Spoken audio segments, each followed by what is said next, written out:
kami dari kelompok 9 akan menyajikan video mengenai face foundation.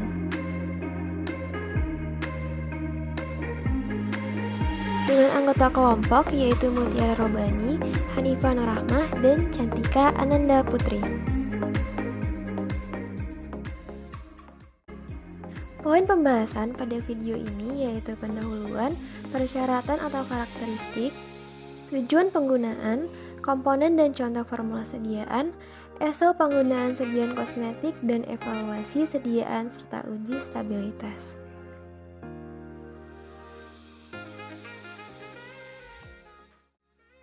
Pendahuluan.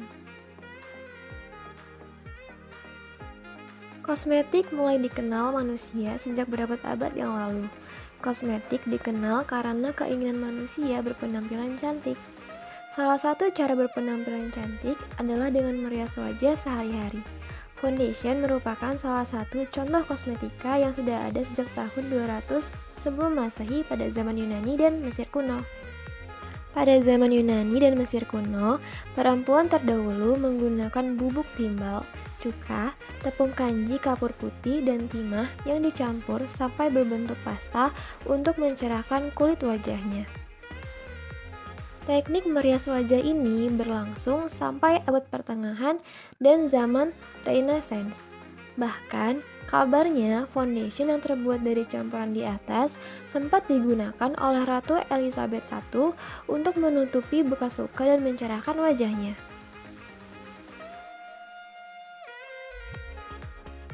Pada abad ke-17, foundation memiliki efek samping seperti rambut rontok, gigi membusuk, warna kulit berubah secara permanen, hingga menyebabkan kematian akibat keracunan kandungan timbal. Pada abad ke-18, foundation mengalami perubahan formulasi yang terbuat dari zinc oxide, glycerin, dan calamine lotion. Pada akhir abad ke-18, Karl Baudin asal Jerman menciptakan pasta berwarna-warni yang terbuat dari zinc, ochre, dan vermilion dalam lemak babi. Foundation ini sangat populer hingga diproduksi secara massal. Periode ini dikenal dengan lahirnya make-up teatrikal. Pada tahun 1914, seorang makeup artis bernama Max Factor menciptakan foundation padat atau foundation pancake. Tak lama setelah itu, Max Factor memproduksi foundation jenis baru, yaitu foundation bedak 2-in-1. Pada tahun 1937, Max Factor mematenkan produk-produknya dengan label Max Factor. Untuk sekarang, formulasi, klasifikasi, dan jenis foundation sudah lebih berkembang dan lebih banyak macamnya.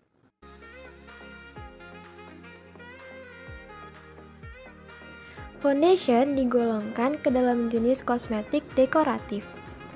Kosmetik dekoratif merupakan jenis kosmetik yang digunakan dengan tujuan untuk mempercantik wajah. Foundation merupakan dasar rias wajah yang lebih dikenal dengan alas bedak yang merupakan fondasi bagi keseluruhan tata rias wajah. Alas bedak atau foundation merupakan dasar dalam tata rias wajah sebelum dibubuhi bedak.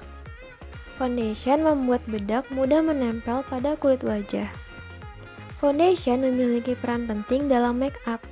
Foundation merupakan dasar yang menentukan apakah make up seseorang itu lebih baik atau lebih buruk. Kesalahan dalam memilih foundation bisa membuat penampilan menjadi tidak natural. Sebaliknya, pemilihan dan pemakaian foundation yang tepat akan membuat make up tampak lebih natural, flawless, dan berdimensi. Klasifikasi dan jenis foundation yaitu ada pancake foundation, liquid foundation, dan cream foundation. Pancake foundation atau foundation padat mempunyai tekstur yang halus, padat, dan kering sehingga dapat menutupi kekurangan wajah. Kemudian liquid foundation atau foundation cair berbentuk cair dan kental, kemudian ringan, mudah diratakan, dan mudah meresap pada kulit wajah.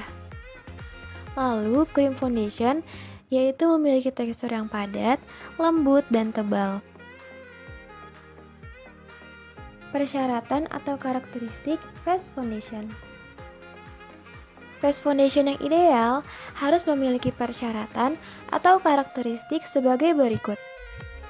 memiliki tekstur yang sesuai, yaitu cair, krim, atau padat, memiliki izin edar atau nomor BPOM, dapat menyebar ke permukaan kulit, tidak mengandung bahan yang berbahaya, dan memiliki warna yang beragam. Tujuan penggunaan yaitu menyamarkan noda dan garis halus pada wajah, memperoleh hasil make up yang sempurna, meratakan warna kulit, membuat wajah lebih cerah, membuat make up lebih tahan lama, membuat wajah nampak lebih mulus, dapat melindungi wajah dari paparan sinar matahari, menyamarkan warna kemerahan pada wajah, menyamarkan bekas wajah, dan menutupi pori-pori wajah. Komponen dan contoh formula sediaan.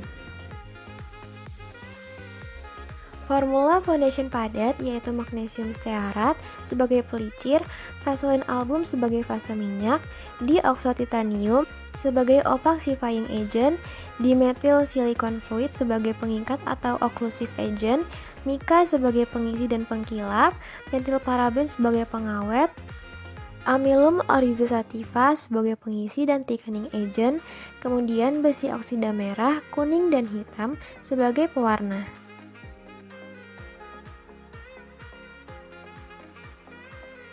Fungsi bahan. Magnesium stearat digunakan sebagai pelicin atau lubrikan, Vaseline album sebagai fase minyak dari alas bedak padat, dioksotitanium sebagai opaxifying agent yang berfungsi untuk menyamarkan flek hitam dan melindungi kulit berminyak. Dimethyl silicon fluid digunakan sebagai pengikat, mica sebagai bahan pengisi dan pengkilap, metilparaben sebagai pengawet, yang tujuannya untuk menjaga agar sediaan foundation tidak rusak akibat paparan mikroorganisme, sehingga dapat mempengaruhi organoleptis dari kosmetik. Selanjutnya yaitu amylum oryzosativa sebagai bahan pengisi dan thickening agent. Kemudian besi oksida merah, kuning, dan hitam digunakan sebagai bahan pewarna. Selain itu, juga dapat digunakan sebagai penyerap sinar UV. Efek samping penggunaan sediaan kosmetik. Efek samping face foundation dapat terjadi karena terdapat bahan kimia yang dapat mengganggu fungsi pelindung kulit. Selain itu, penggunaan foundation yang teratur tanpa melakukan pembersihan yang tepat dapat menyebabkan berbagai efek samping yang berdampak pada kesehatan kulit. Di antaranya yaitu terjadi penyumbatan pori-pori wajah, menyebabkan kulit kering dan iritasi, menyebabkan timbulnya jerawat dan kemerahan, terjadi reaksi gatal-gatal, dan dapat menimbulkan rasa panas pada wajah. Evaluasi sediaan dan uji stabilitas, yaitu uji kompresibilitas, homogenitas, distribusi ukuran partikel, sudut diam, dan kandungan lembab. Uji kompresibilitas yaitu menghasilkan perbedaan volume yang sangat besar ketika diketuk sebanyak 300 kali, menunjukkan bahwa serbuk akan menghasilkan sediaan yang kompak ketika dicetak nantinya. Uji ini dilakukan dengan menggunakan gelas ukur. Syarat uji kompresibilitas tidak lebih dari 20%, yaitu dengan interpretasi nilai sangat baik, baik, atau cukup. Kemudian homogenitas. Uji homogenitas dilakukan untuk mengetahui dispersi warna yang berpengaruh pada akseptabilitas produk. Evaluasi homogenitas dilakukan sebelum alas bedak dicetak. Uji homogenitas dilakukan dengan mengambil sedikit bulk dan diletakkan di atas kertas putih. Kemudian, bulk ditekan, ditarik menggunakan KP. Selanjutnya, sudut diam. Uji sifat alir dilakukan dengan alat Powder Flowability Index Text Instrument untuk mengetahui besarnya sudut istirahat dan kecepatan alir serbuk. Persyaratan besarnya sudut diam tidak lebih dari 30 derajat, yaitu sudut diam sangat baik. Kandungan lembab. Kandungan lembab diperlukan untuk mengetahui stabilitas pada alas bedak saat disimpan. Jika selama penyimpanan, alas bedak menyerap lembab dari lingkungan, maka dapat berpengaruh pada stabilitas bedak. Metode yang digunakan yaitu metode gravimetri. Kandungan lembab yang dipersyaratkan tidak lebih dari 10%. Distribusi ukuran partikel.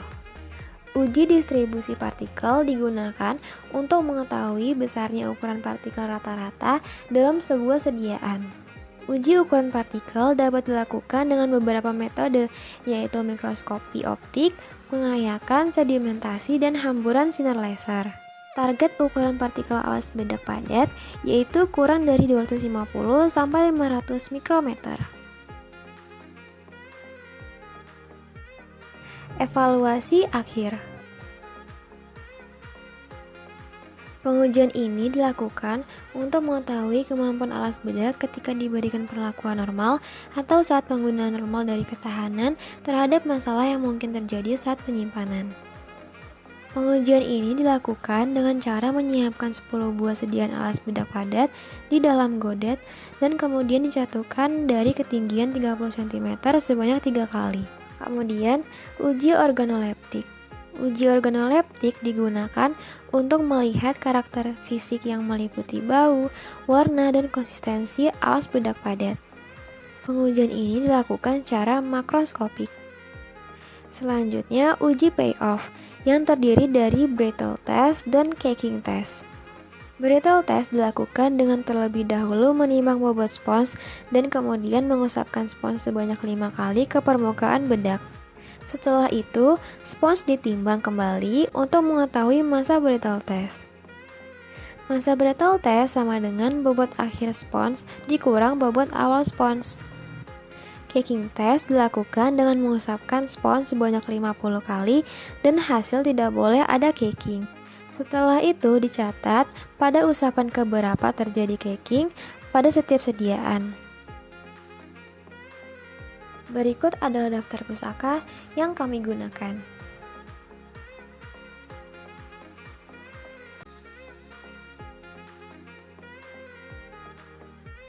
Thank you.